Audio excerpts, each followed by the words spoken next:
Hello everyone, welcome back to the Department of Chemistry, KTHM College, Nasik 2.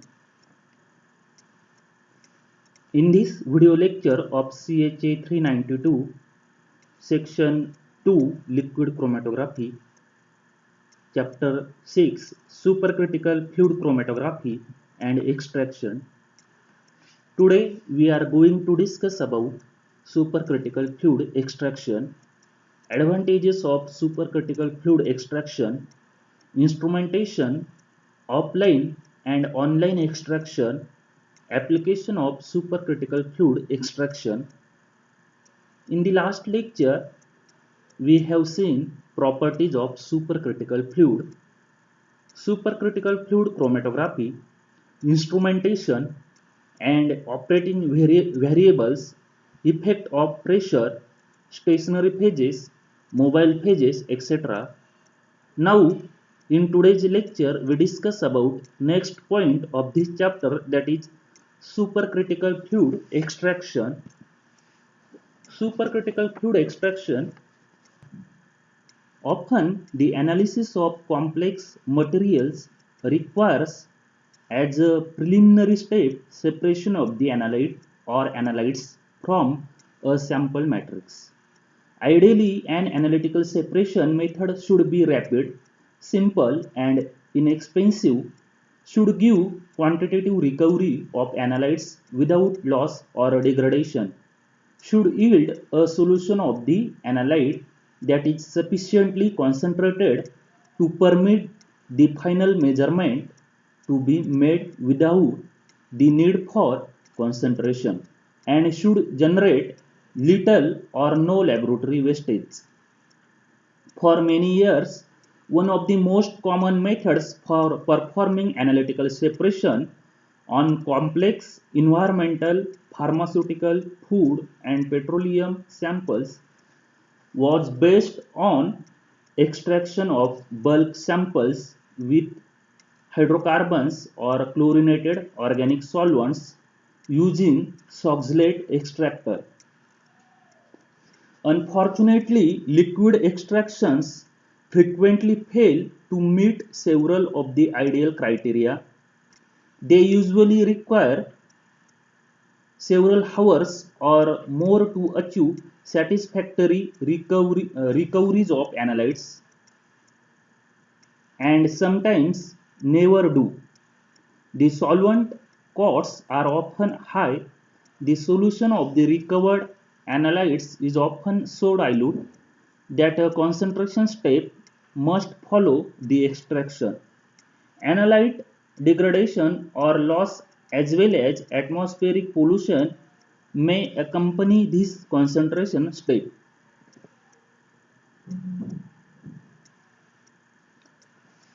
Solid phase extraction or liquid solid extraction can overcome several of these problems. Solid phase extraction techniques use membranes or small disposable syringe, barrel, columns, or cartridge.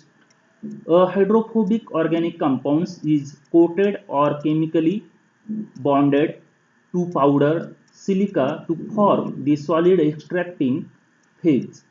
The compounds can be nonpolar, moderately polar, or polar. For example, an octadecyl C18 bonded silica is a common packing.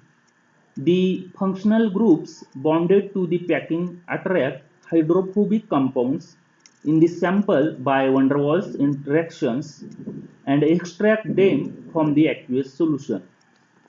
Supercritical fluid extraction is another way to avoid many of the problems that plague organic liquid extractions. Extract organic liquid extractants. Beginnings in the mid 1980s, chemists began to investigate the use of supercritical fluids for separating analytes.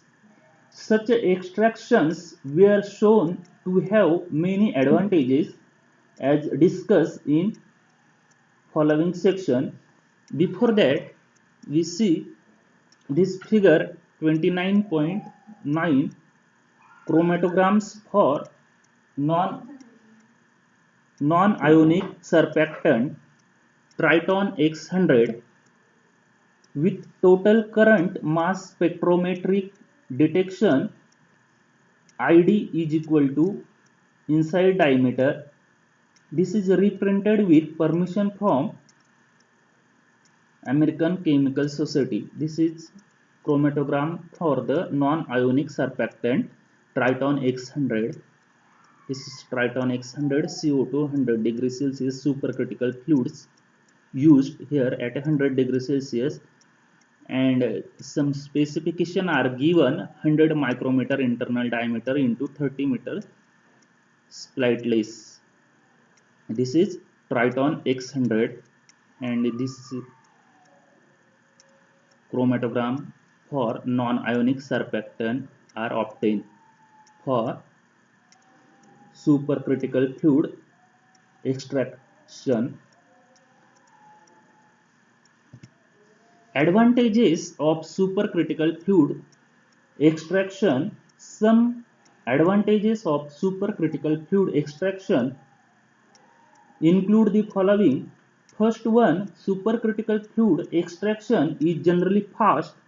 The rate of mass transfer between a sample matrix and an extraction fluid is determined by the rate of diffusion of a species in the fluid and the viscosity of the fluid.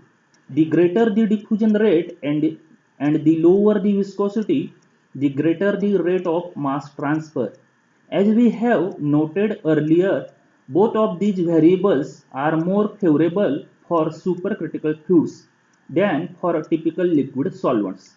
Because of this, supercritical fluid extraction can generally be completed in 10 to 60 minutes, whereas extraction with an organic liquid may require several hours or even days. And next advantages of supercritical fluid extraction is the solvent strength of the supercritical fluid can be varied by changes in the pressure and to a lesser extent in the temperature. In contrast, the solvent strength of an organic liquid is essentially constant regardless of conditions. This property allows the condition for extraction with a supercritical fluid to be optimized for a given class of analytes. And third advantages of a supercritical fluid extraction: many supercritical fluids are gaseous at ambient conditions, thus recovery of analytes is simple compared to organic liquids, which must be vaporized by heating, leading to possible decomposition of thermally unstable analytes or loss of volatile analytes. In contrast, a supercritical fluid can be separated from the analyte by simply releasing pressure. Alternatively, the analyte stream can be bubbled through a small vial containing a good solvent for the analytes, which will dissolve in the small volume of solvent. And fourth and last advantages of a supercritical fluid extraction is some supercritical fluids are cheap, inert, and non-toxic. Thus, they are readily disposed of after an extraction is completed by allowing them to evaporate into the atmosphere. These all are the advantages of supercritical fluid extraction. And next is the instrumentation of supercritical fluid extraction techniques. Here, scheme of an idealized supercritical fluid extraction instrument: CO2 source, supercritical fluid source, then sample injection pump, here O1, in that extraction cell, then pump, and lastly collection. The instrumentation for supercritical fluid extraction can be relatively simple, shown in figure. Instrument components include a fluid source, most commonly a tank of carbon dioxide, a syringe pump having a pressure rating of at least 400 atmosphere and a flow rate for the pressurized fluid of at least 2 ml per minute, a valve to control the flow of the critical fluid into a heated extraction cell having a capacity of a few milliliters, and an exit valve leading to a flow restrictor that depressurizes the fluid and transfers it, transfers it into a collection device. In the simplest instruments, the flow restrictor is 10 to 50 centimeter of capillary tubing. In modern sophisticated commercial instruments, the restrictors are variables and controlled manually or automatically. Several instruments manufacturers offers various type of supercritical fluid extraction apparatus. An supercritical fluid extraction system can be operated in one of the two ways.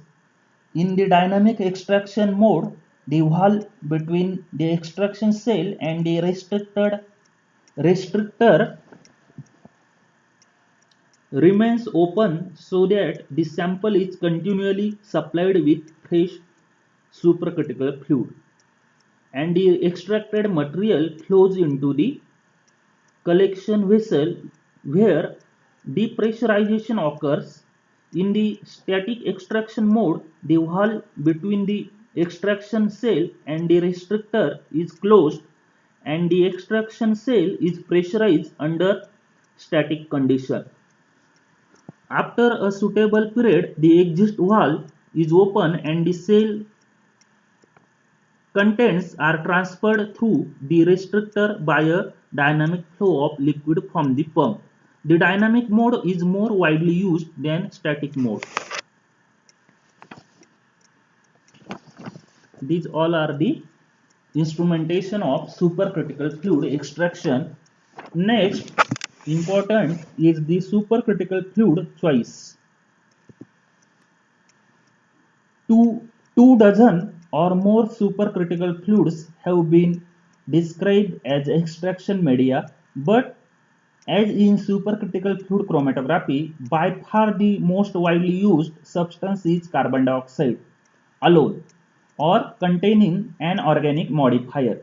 The best choice of fluid is determined by a number of variables including polarity and solubility of the analytes and the matrix components, physical nature of the matrix, concentration of the analytes, moisture content of the sample, and kinetic considerations. Unfortunately, the current theory of supercritical fluid extraction is not well developed, and final conditions is in most cases must be determined empirically. Carbon dioxide has been the fluid of choice in most studies. It is an excellent solvent for nonpolar species such as alkanes and terpenes, and a decent extraction medium for moderately polar species such as polycyclic aromatic hydrocarbons, polychlorinated biphenyls, aldehydes, esters, alcohols, organic chloropesticides, and fats. It is generally not a good extraction medium for highly polar compounds unless strongly polar modifiers such as methanol are added. Modifiers can be introduced into the extraction systems either by a second pump or by a injection into the sample prior to extraction. A variety of modifiers have been used to enhance the polarity of supercritical fluid carbon dioxide, including several of the lower molecular mass alcohols, propylene carbonate, 2-methoxyethanol, methylene chloride, and certain organic acids. The most common modifier is methanol. Here, figure 29.11 demonstrate the improved efficiency achieved by the presence of a small amount of methanol in the extraction of various material from soil samples. Here, Figure 29.11. Here comparison of extraction efficiencies obtained by using CO2 and CO2 modified with methanol. A soil sample was used. All extraction were for 30 minutes. Diuron is a common herbicide that is an aromatic substituted derivative of urea. TCDD is 2378 tetrachlorodibenzo paradioxine. LAS is a linear alkyl benzene sulfonate detergent. Here in this diagram, potent percent recovery versus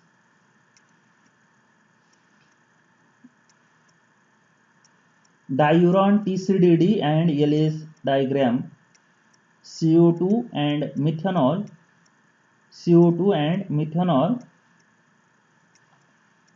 Here this is for diuron CO2, this is CO2 and methanol. This is TCDD, CO2 percent recovery, and this dark region for indicates CO2 and methanol. This blank white region is only CO2, and this dark region CO2 and methanol. This again for LAS, this blank white region for CO2, and this dark black region CO2 and methanol. Next important point in this supercritical fluid extraction is offline and online extractions. Two types of methods have been used to collect analytes after extraction, that is offline and online extraction. In offline collection, which is the simpler of the two, the analytes are collected by immersing the restrictor in a few milliliters of solvent and allowing the gaseous supercritical fluid to escape into the atmosphere. Analytes have also been collected on adsorbents such as silica. The adsorbed analytes are then eluted with a small volume of liquid solvent. In either case, the separated analytes are then identified by any of several optical, electrochemical, or chromatographic methods. In the online method, the effluent from the restrictor after depressurization is transferred directly to a chromatograph system. In most cases, the latter is gas chromatography or an supercritical fluid chromatography instrument. Although occasionally an HPLC system has been used, the principal advantages of an online system are the elimination of sample handling between the extraction and the measurement and the potential for enhanced sensitivity because no dilution of the analyte occurs. This is offline and online extraction. Offline extraction is simpler than online extraction. Next, typical applications of supercritical fluid extraction. Here in this uh, table, some typical analytical applications of supercritical fluid extraction are given. Here materials, soils, river sediments, smoke, urban dust, railroad bed soil, foods, spices, bubble gum, serum, coal fly ash, polymers, animal tissue. Here analyte, pesticide, PAH, PCBs, here PAH is a polycyclic aromatic hydrocarbon and PCBs is a polychlorinated biphenyls.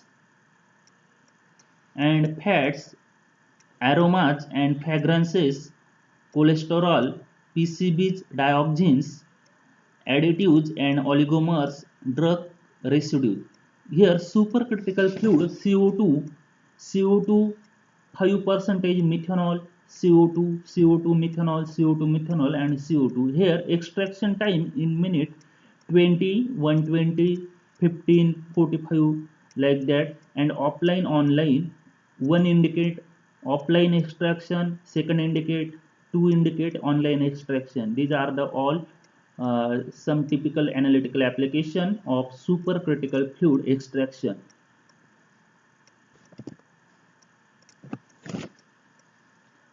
Hundreds of applications of supercritical fluid extraction have appeared in the literature. Most applications are for the analysis of environmental samples.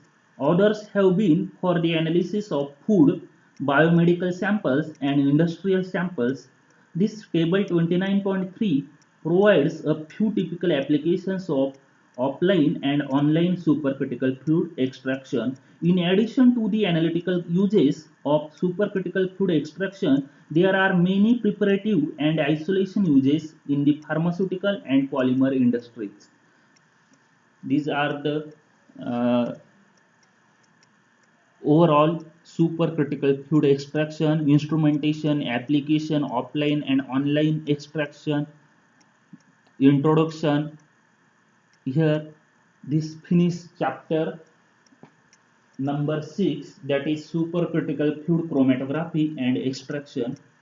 All notes are available on your Google Classroom. You read it, prepare in point of exam. Best of luck for your study. Thank you.